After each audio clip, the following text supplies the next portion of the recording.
Hello everyone, welcome back on my YouTube channel. Student, आज के session में हम डिस्कस करेंगे importance of advertising in modern business, यानी कि क्या क्या इंपॉर्टेंस है, क्या क्या बेनिफिट है एडवर्टाइजिंग का। अगर हम मॉडर्न बिजनेस की बात करें तो यहाँ पे कुछ पॉइंट्स, कुछ हेडिंग्स लिखी हुई हैं जिसके बिहाफ पे हम बता रहे हैं कि भाई ये बेनिफिट्स हैं। बेनिफिट्स टू मैन्युफैक्चरर, मैन्युफैक्चरर्स को क्या क्या बेनिफिट्स हैं, कंज्यूमर को क्या बेनिफिट है, डिस्ट्रीब्यूटर या सेल्समैन को क्या बेनिफिट है एडवर्टाइजिंग का, या फिर लास्ट एडवर्टाइजिंग किस तरीके से सोसाइटी को बेनिफिशियल के लिए काम कर रही है। तो ये सारे पॉइंट्स हम डिस्कस करेंगे। So let's begin. First one है benefits to manufacturer. First point is increase sales. And advertising क्या करती है, एडवर्टाइजिंग के थ्रू हमारी सेल्स इंक्रीज होती है। How? Question is this. Advertising के थ्रू आप मार्केट में डिमांड क्रिएट करते हो। ठीक है, आपकी मार्केट में आपके प्रोडक्ट, जो भी आपका प्रोडक्ट एंड सर्विसेज है, वो आप कस्टमर को उससे अवेयर कर रहे हो, कस्टमर डिमांड क्रिएट हो रही है और आपकी सेल बढ़ रही है। ओके, कोई एग्जिस्टिंग प्रोडक्ट है तो उसका एरिया और ज़्यादा एक्सपेंड होता है, और कोई नया प्रोडक्ट है तो उसकी मार्केट में सेल होती है। यानी कि advertising helps to manufacturer to increase the sales. Okay, तो यही पहला बेनिफिट है कस्टम मैन्युफैक्चरर्स को। सेकेंड वन हम बात कर रहे हैं creation of primary and selective demands. Advertising helps in creating primary and selective demand for advertised product. Primary demand refers to creating demand for a particular product for entire industry. Selective demand refers to creation of demand for advertiser brand product. ठीक है, तो ये क्या है, primary और selective demand है जो advertisement के थ्रू क्या है, क्रिएट हो रही है। चाहे हम बात करें किसी एक पर्टिकुलर प्रोडक्ट की, चाहे हम पूरे ब्रांड की बात करें। ठीक है, तो ये सारी चीज़ें भी क्या है, बहुत ज़्यादा बेनिफिशियल है मैन्युफैक्चरर्स के लिए। अगर वो एडवर्टीजमेंट कर रहा है, एडवर्टीजमेंट के थ्रू एवरी इंफॉर्मेशन जो भी आपके प्रोडक्ट से रिलेटेड है, वो सारी इंफॉर्मेशन आप कस्टमर को तक प्रोवाइड करवा रहे हो। ठीक है, तो that's why second benefits to manufacturer is creation of primary and selective demand. Third one is mass communication. Advertising is a mass communication and as well as advertising is the most cost effective method for communicating with large audience। आप एक साथ बहुत सारे लोगों के साथ communicate करते हैं, अपनी जो भी इंफॉर्मेशन है वो उनको पहुंचाते हैं। So that's why here we are saying it is a mass communication to the target audience and large audience. It is a mean of fast communication. Fastly जो भी इंफॉर्मेशन है आप अपने कस्टमर को प्रोवाइड करवाते हैं। जैसे कि टेलीविज़न है, टेलीविज़न के थ्रू जो भी प्रोडक्ट, जो भी कंपनी ऐड कर रही है, एक मास कम्युनिकेशन हो रहा है, बहुत ज़्यादा efficiency and fastly information customer को डिस्कस की जा रही है, उनको अवेयर किया जा रहा है। Okay, so it is a mean of fast communication. Third one is mass communication. Fourth one is lower production cost. Advertising helps the manufacturer increasing the sale. The manufacturer can produce goods in a large scale, और जब हम large scale पे कुछ produce करते हैं तो उसकी per unit cost कम हो जाती है। So that's why advertising is very important and beneficial for manufacturers to reduce the production cost. Lower, कम कॉस्ट में आप ज़्यादा आउटपुट जनरेट कर सकते हैं अगर आप बल्क में प्रोडक्शन कर रहे हैं। ठीक है, लार्ज स्केल प्रोडक्शन हो रहा है तो उसमें क्या है, आपकी जो प्रोडक्शन कॉस्ट है वो कम हो जाती है। ठीक है, अब एडवर्टाइजिंग के थ्रू मार्केट से डिमांड आ रही है, अब जब डिमांड आ रही है तो आप बल्क में प्रोडक्शन करेंगे, जिससे आपकी क्या है, कॉस्ट रिड्यूस हो जाएगी। तो ये एक बहुत बड़ा बेनिफिट है, एक इंपॉर्टेंट बेनिफिट है किसको, मैन्युफैक्चरर को। उसके बाद फिफ्थ नंबर पे है प्रमोट ब्रांड इमेज और गुडविल, बिल्ड गुडविल। ठीक है, एडवर्टाइजिंग के थ्रू आप अपने ब्रांड की इमेज को बना रहे हो, अपनी ब्रांड की इमेज और गुडविल को वहाँ पे क्रिएट कर रहे हो, सस्टेन कर रहे हो। ठीक है, मेंटेन कर रहे हो। Advertising helps the manufacturer to achieve the brand popularity, build brand image and promote brand equity. Sale of goods on national and international level is possible only through the brand popularity.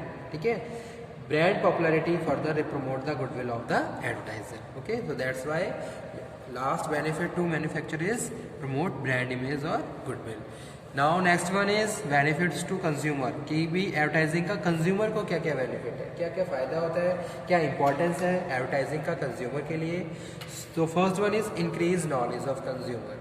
Consumer की knowledge increase हो रही है। ठीक ठीक है, किसके through? Advertising के through, because advertising provide a very relevant information which is related to your product and services, about company, about product and services, about various competitor products.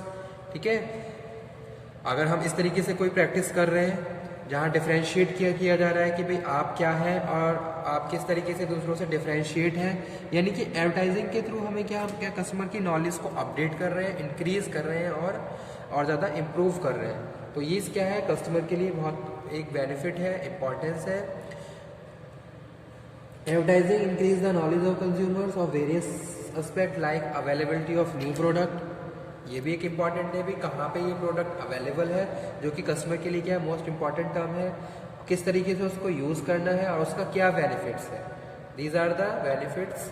So first one is increase knowledge of consumer, और customer को आज के time में जो हर एक information के बारे में पता होगा जो कि उसके प्रोडक्ट से रिलेटेड है, जो कि उसने एडवर्टीजमेंट के थ्रू रिसीव करी है। ठीक है, second one is convenience in purchase of product, easily वो प्रोडक्ट को परचेज कर सकता है क्योंकि he know very well about the product, किस तरीके से कहाँ पे अवेलेबल है। Advertising inform consumers about the availability of various product, their price, features, use, place, availability, discount, scheme, sales promotion scheme. Advertising facilitate comparative analysis of various brands, so buyer can reduce his shopping time as after viewing advertisements.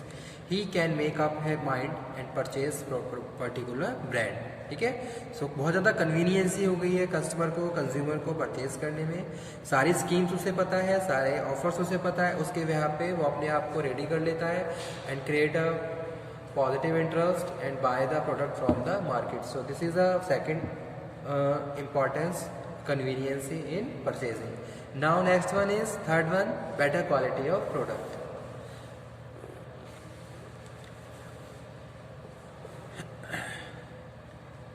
Benefit to consumer में last point है better quality product. Advertised product can be sold in the long run only if there quality is good, because chances repeat purchase, brand loyalty, brand preference are possible only if advertiser is providing better quality product to consumer. ठीक है, तो अगर आप customer की loyalty को maintain करना चाहते हो, बिल्डअप करना चाहते हो, ब्रांड प्रेफरेंस की बात करें तो आपको क्वालिटेटिव कोड्स अपने कस्टमर को प्रोवाइड करवाने होंगे। तो वही चीज़ यहाँ हम बात कर रहे हैं, बेटर क्वालिटी प्रोडक्ट्स अवेलेबल हैं कस्टमर के लिए। ठीक है, तो better quality product is the next important benefit to consumer. So these are the benefits to consumer. Now moving on benefits to distributors और salesman. First one is easy selling. Easy selling means to say by advertising prospective buyer become already aware of the product. जैसे कोई product मुझे खरीदना है तो मैं advertising के through पहले से ही अवेयर हूँ। ठीक है, मुझे पास सारी इन्फॉर्मेशन है about the quality, price, features, कहाँ अवेलेबल है, बस मुझे खाली उस पर्टिकुलर प्लेस पे जाके उसको परचेज करना है। तो जो सेल्समैन है उनके लिए बहुत ज़्यादा इजी हो गया है प्रोडक्ट को सेल करना, क्योंकि उन्हें ज़्यादा हाई एफर्ट्स यूज़ करने की ज़रूरत नहीं है, कोई भी प्रेजेंटेशन रेडी करने की ज़रूरत नहीं है। सिंपली प्रोडक्ट को कस्टमर की नीड के हिसाब से कैरी करके ले जाना है और उसको वहाँ तक उसको देना है। ठीक है, सो फर्स्ट बेनिफिट यही है डिस्ट्रीब्यूटर्स और सेल्समैन के लिए, easy selling. So retailer and salesman do not have to spend much time in the explaining them and detail of the product, convincing them to buy the product. Now second one is no need of advertising by distributors. अब advertising को भी कोई भी जो distributors है उनको भी किसी भी तरीके की advertising करने की ज़रूरत नहीं है, क्योंकि product क्या है ऑलरेडी पहले से ही advertised है by the producer or the company. The wholesaler and retailer need not spend much advertising product which already well advertised by manufacturer.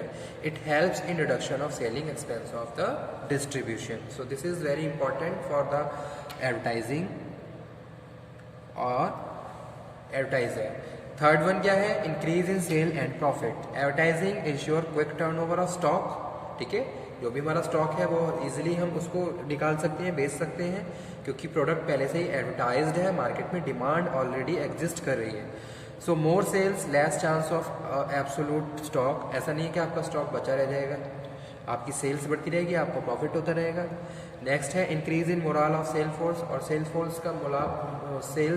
Force का मोराल और ज़्यादा हमेशा बिल्डअप रहता है, क्योंकि उसे पता है मार्केट में मेरे जो भी प्रोडक्ट मैं बेच रहा हूँ उसकी डिमांड अच्छी खासी है, ऑलरेडी एग्जिस्ट कर रही है, ठीक है।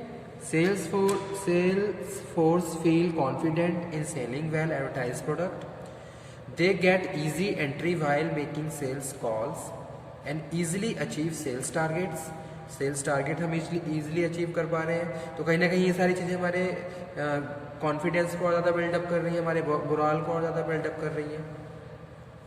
तो ये भी क्या है, एक बेनिफिट है डिस्ट्रीब्यूटर्स और सेल्समैन के लिए। नाउ लास्ट है बेनिफिट्स टू सोसाइटी, यानी कि क्या बेनिफिट्स हैं एडवर्टाइजिंग का सोसाइटी के लिए। तो यहाँ पे फर्स्ट पॉइंट लिखा हुआ है student, increasing in standard of living, यानी कि कहीं ना कहीं एडवर्टाइजिंग क्या है सोसाइटी के लिए जो बेनिफिट दे रही है वो क्या है, स्टैंडर्ड को इंक्रीज कर रही है, उनके लिविंग स्टैंडर्ड को और ज़्यादा इम्प्रूव कर रही है। Advertising provide better quality of products at cheaper price, it introduce new product, ठीक है, नए नए प्रोडक्ट्स मार्केट में आ रहे हैं जिनको हम एक्सपीरियंस कर रहे हैं। बेटर क्वालिटी प्रोडक्ट लो प्राइस में भी अवेलेबल है। It create demand for convenient and luxury goods, all this promote standard of living, ठीक है। जितना ज़्यादा हम इन चीज़ों से अवेयर होंगे, उनको एक्सपीरियंस करेंगे, उतना हमारा लिविंग स्टैंडर्ड और ज़्यादा इम्प्रूव होगा। So that's why first benefit to society is increase in standard of living. Second one is increase in employment. Advertising promote both direct and indirect employment, दोनों तरीके से एम्प्लॉयमेंट अपॉर्चुनिटीज क्रिएट हो रही हैं। In case of direct employment it provide employment to all those persons who engage in preparing and executing advertisements, ठीक है, यानी कि जो लोग एडवर्टीजमेंट्स में इन्वॉल्व हो रहे हैं कहीं ना कहीं उनके लिए एक जॉब अपॉर्चुनिटी क्रिएट हो रही है। सेकंड हम बात कर रहे हैं जब हम प्रोडक्शन कर रहे हैं, प्रोडक्शन के लिए बहुत सारे हम लेबर को हायर करते हैं, वर्कर्स को हायर करते हैं, तो वहाँ पे भी एम्प्लॉयमेंट अपॉर्चुनिटीज़ क्रिएट हो रही है। तो ये क्या है, बहुत बड़ा एक मतलब कि एक मेजर बेनिफिट है सोसाइटी के लिए, जो कि आज के टाइम में क्या है मोस्ट इंपॉर्टेंट रोल पे करता है, क्योंकि आज के टाइम में क्या है एम्प्लॉयमेंट अपॉर्चुनिटीज़ होना बहुत ज़्यादा हमारे लिए नीडेबल है, ज़रूरी है हमारी सोसाइटी के लिए। लोगों के पास एक काम का जरिया होना चाहिए ताकि वो अपने लिविंग स्टैंडर्ड को मेंटेन करके रख सकें और जो भी उनकी नीड है उनको फुलफिल कर सकें। तो increase in employment is very important benefit to the society. Third one है source of income to the media. Media के लिए भी सोर्स ऑफ इनकम बन रही है एक तरीके से। Media earns a large revenue from advertising, जो हम करवाते हैं, जैसे कि आपने न्यूज़पेपर में कोई ऐड करवाया तो आप उसके लिए पे करते हो, ठीक है, और जिससे न्यूज़पेपर एजेंसी को क्या हो रहा है, प्रॉफिट हो रहा है, फ़ायदा हो रहा है। This present growth in media has become possible only because of the advertising revenue. और लास्ट है increase in national income. Advertising create demand, find market for new products, increase propensity to consumer among public, all this leads to higher production in the economy, और जितना ज़्यादा production हम करेंगे उतनी ज़्यादा हमारी इनकम बढ़ेगी, which leads to increase the economic growth of the country and increase the national income. So these are the benefits to society. Okay, so these all are importance of advertising in modern business. Okay student, thank you very much. If you have any problem in any points, then you can again discuss. Thank you very much.